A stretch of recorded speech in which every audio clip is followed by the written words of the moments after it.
Please get ready for a dictation of a passage. 5 seconds. Start. My dear sir, I see there is to be a meeting at the town hall on Friday evening in the coming month. I also see there is to be a lecture followed by a discussion is to be delivered upon the subject of the economic position of the country.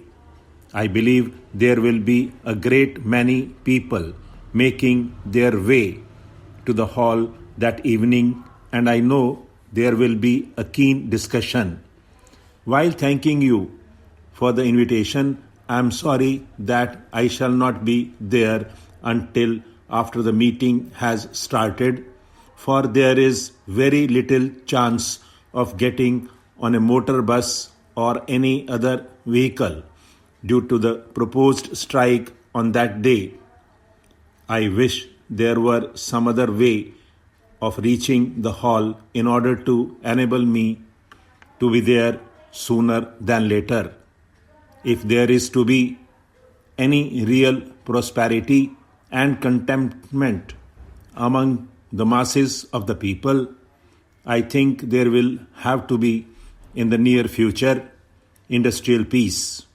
In other words, some kind of cooperation between capital and labor by the application of co-partnership or by some other means, and increased production of goods and commodities, and that the present excess profiteering will have to be checked. Otherwise, how can there be any prospect of prices falling to a reasonable level? Though there is no doubt that the primary cause of high prices is the scarcity of goods and commodities due to the stoppage or scaling down of production by the adverse situation prevailing in the country.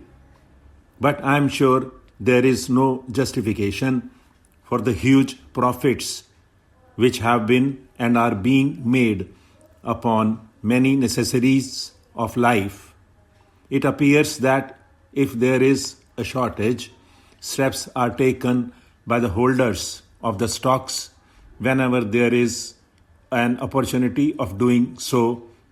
These stockists and wholesale dealers form a ring or work together in order to be able to raise the prices of the supplies in their hands, thus increasing their profits to an unwarranted extent. In this way, instead of fair share of the burden being borne by those who are able to bear it, consumers have been made to pay more than their share out of their smaller earnings.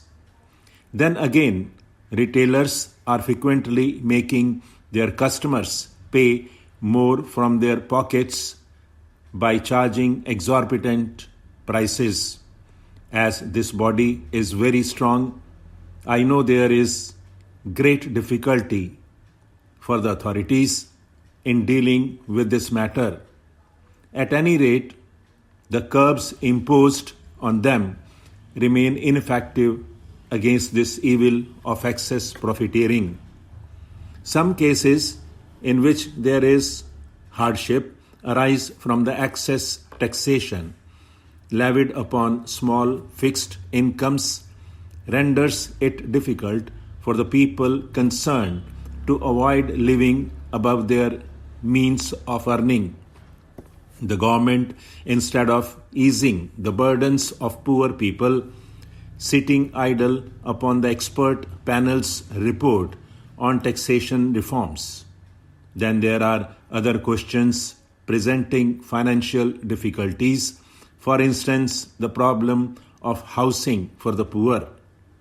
This matter is very serious in view of the necessities for large-scale housing infrastructure for the people below poverty line and the heavy expenditure involved in housing schemes. As far as I can see, a portion of the cost will have to be provided out of either the taxes or by contributions by the benefactors. In other words, the general public will have to contribute their share.